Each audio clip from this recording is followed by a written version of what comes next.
大家好，我是 Shirley。今天这一期视频想和大家分享一下我是如何一个人制作和拍摄视频的。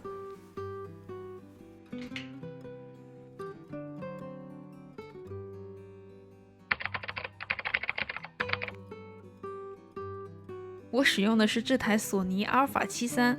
这台相机呢是索尼在2018年推出的一款全画幅的微单相机，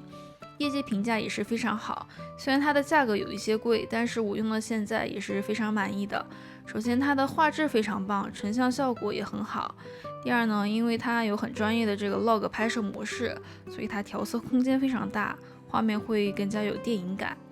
第三呢，它的这个自动对焦功能非常强大，对焦速度非常快，所以这一点对于没有团队的个人摄影师来说，其实是非常方便的功能了。最后一点，相较于其他品牌的话，这台相机它的这个机身相对于轻薄，女生的话也可以随身带着出街拍照。其中不太完美的地方就是这个翻转屏，因为它没有办法180度旋转，所以一个人拍摄的时候可能会比较麻烦。另外就是这个昂贵的价格了。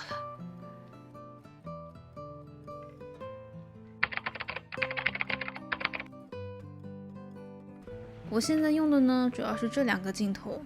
一个是索尼蔡司的55F1.8，这个镜头呢，它光圈非常大，所以呢，它虚化也非常的漂亮，很适合清新文艺类的摄影。另外，它的锐度也非常高，成像会非常的清晰。但是它这个重量只有281克，所以非常的小巧便携，很适合街拍。这个镜头的缺点，我觉得不大方便的就是最短对焦距离有点长，所以如果这个拍摄物体太近的话，可能就会没有办法对焦。另外呢，这个55的焦距虽然属于标准焦距，但是由于是定焦头，所以对于这个构图取景的能力的话是要求比较高的。所以其实也比较适合初学者学习摄影的时候用。另外一个镜头呢，就是这款也非常抢手的这个腾龙28-75 f2.8 的这个头，因为这个是一个变焦头，所以在取景构图上面会更加方便一点，用来拍街景啦、人物、食物、风景之类都非常合适。它的光圈大小虽然不及 f1.8，但是2.8的话也足够拍出非常好看的光晕了。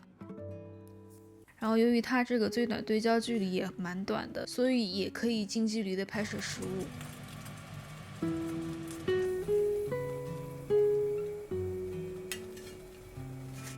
这个镜头唯一的缺点，我觉得可能就是它的体积比较大，不太方便携带出门。除此之外的话，这是一个非常非常完美的镜头。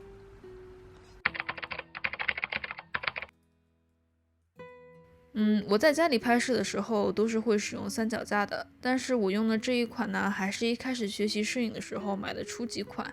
质量不是很好，所以就不和大家推荐了。外景的话，我几乎都是手持的，比如说去香港旅行的那一期都是手持拍摄的。外部环境稳定的情况下，差不多都可以 hold 得住。像这种不太 hold 得住的，那就憋住气，倒数5秒。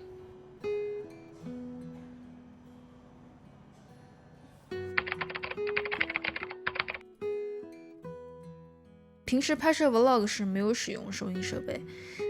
录这种聊天视频时会用这个话筒录音。当时买这个其实是用来录音乐用的，因为正好它也有录旁白的功能，所以就会拿来用一用。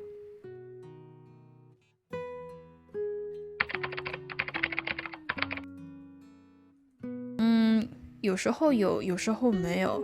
有时候为了方便拍摄，会写一些很简单的分镜头脚本，或者简单的规划一下一集里面主要拍一些什么样的内容。但现在更多的是会努力把平时的一些所想给记录下来，有感而发的去创作，好像才会有更多的灵感吧。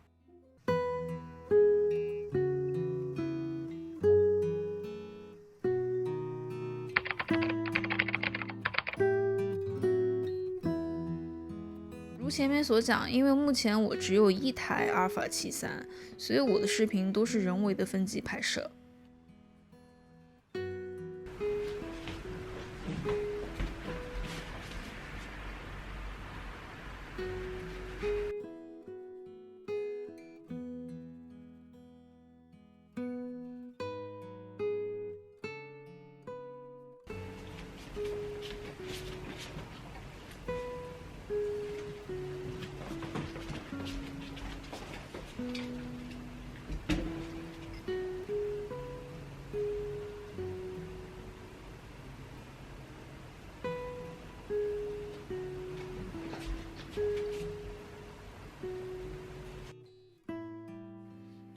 差不多就是这样的步骤。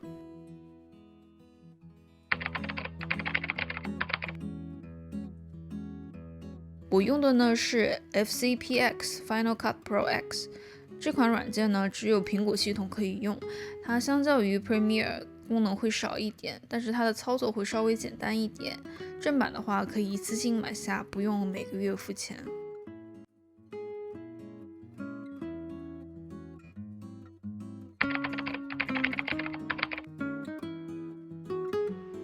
我用的呢是索尼的 S-Log 模式拍摄的，它类似于一种预设，所以我每次几乎都是直出，这样也会节省很多调色的时间成本。这个 Log 模式呢其实比较复杂，感兴趣的同学呢其实可以去油管去搜索学习，很多专业摄影师会分享他们自己的这个 Log 模式的设定，所以这里我就不做太多的介绍了。平时我会积累一些比较喜欢的安静治愈类的音乐，或者平时看剧的时候我也会留意里面的 BGM， 如果有合适的我会收藏起来。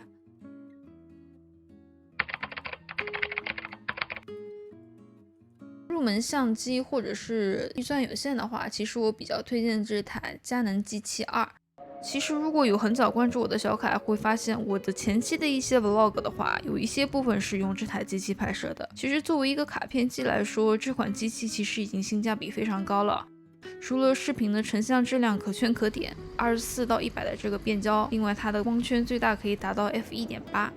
夜间的拍摄也非常优秀。另外它这个180度的翻转屏也很适合一个人拍摄监控，美颜效果也是棒棒的。另外它也非常轻便小巧，是可以轻松的放进口袋的大小。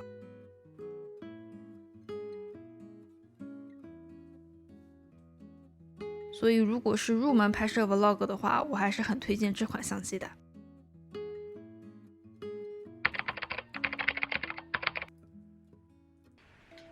其实最近都一直在思考一件事情，好的作品其实不仅要拍得好看，更重要的是可以传达出的意思能够得到大家的共鸣。取景和构图、分镜头的技巧，可以通过学习各类剧集、电影来学习和积累，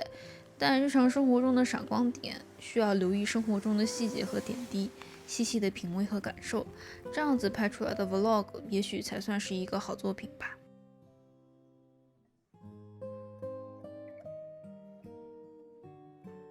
以上这些就是我作为一个摄影小白给大家分享的经验。其实这样全部做下来也挺不容易的，特别是你努力做了，但数据还不是特别好的时候。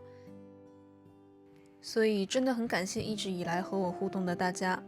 你们的弹幕、评论、3连或者只是一个点赞，每次都会让我暖暖的。如果你喜欢本期内容，也动一动你的小手指让我